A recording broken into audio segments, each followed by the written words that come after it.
Olá! Sabe aqueles relatórios de fundos de investimento que às vezes parecem um bicho de sete cabeças, cheios de números, jargões? Pois é, hoje a gente vai fazer diferente. Vamos pegar o relatório gerencial de dezembro de 2025 do VGHF11 como nosso guia e decifrar ponto por ponto como ler um documento desses.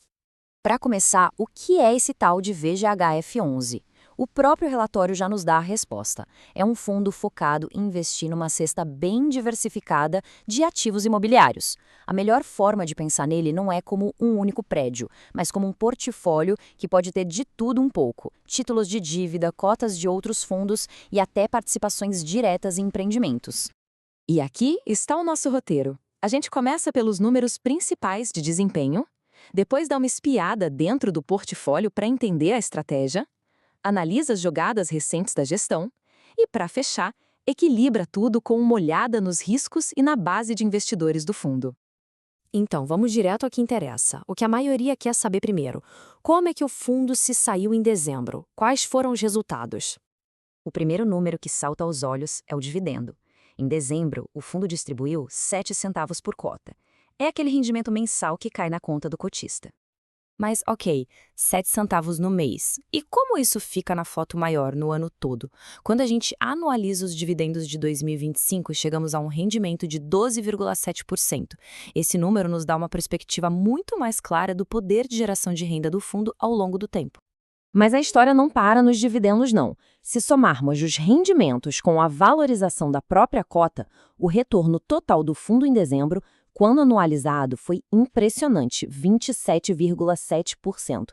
Ou seja, o ponto aqui é que o ganho veio de duas frentes. E por que esse retorno total foi tão forte? A resposta está no valor dos ativos. O portfólio do fundo se valorizou, o que fez o valor patrimonial de cada cota subir 12 centavos no mês.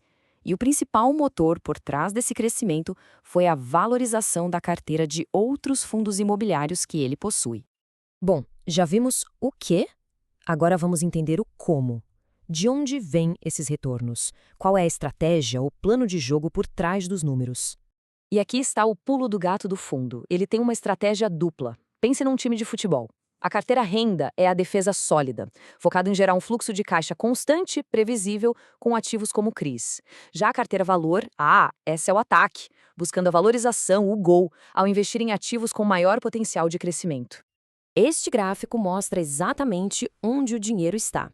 A maior fatia, quase 59%, está em cotas de outros fundos. Em seguida vem os CRIs, com quase 30%, e as participações diretas em projetos, as SPEs, com mais de 14%. No fim das contas, é uma carteira bem diversificada, com 139 ativos diferentes. E só para garantir que está todo mundo na mesma página, FIIs são como ações, mas de outros fundos imobiliários. CRIs são basicamente títulos de dívida, onde o fundo empresta dinheiro para o setor imobiliário e recebe juros. E SPEs significam que o fundo é sócio direto de um empreendimento específico. Um fundo com gestão ativa, claro, não fica parado. Vamos então para a próxima etapa e ver como a equipe de gestão andou movimentando as peças desse tabuleiro.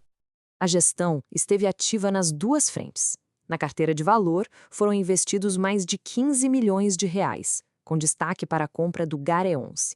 Já na carteira renda, o investimento foi ainda maior, 28,7 milhões, alocados principalmente em um fundo de CRIs.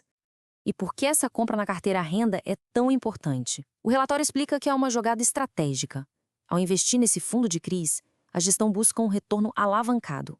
Em outras palavras, eles usam uma estrutura que pode amplificar os ganhos de uma carteira que já conhecem bem, otimizando a relação entre risco e um retorno que pode ser maior. Bom, mas nenhuma análise estaria completa sem falar dos riscos, certo? Para ter uma visão equilibrada, é fundamental entender não só os pontos positivos, mas também os desafios. Então, a pergunta que fica é: quais são os riscos que um investidor precisa ter no radar?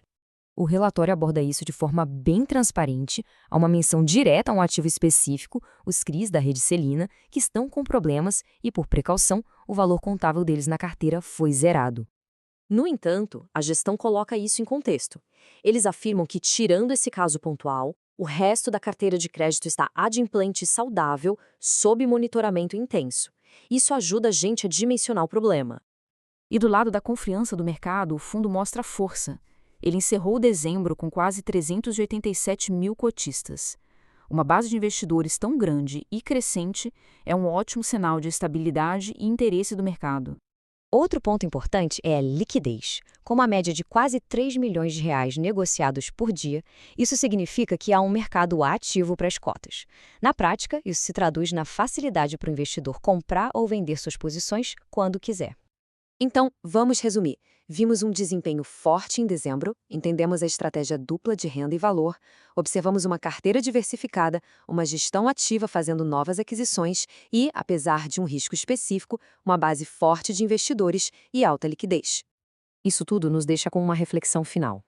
Num fundo que opera com uma estratégia tão complexa e diversificada, será que a habilidade da gestão em navegar ativamente no mercado, sabendo a hora de atacar e a hora de defender, é o principal fator que determina o sucesso a longo prazo? Fica a pergunta para a gente pensar a respeito.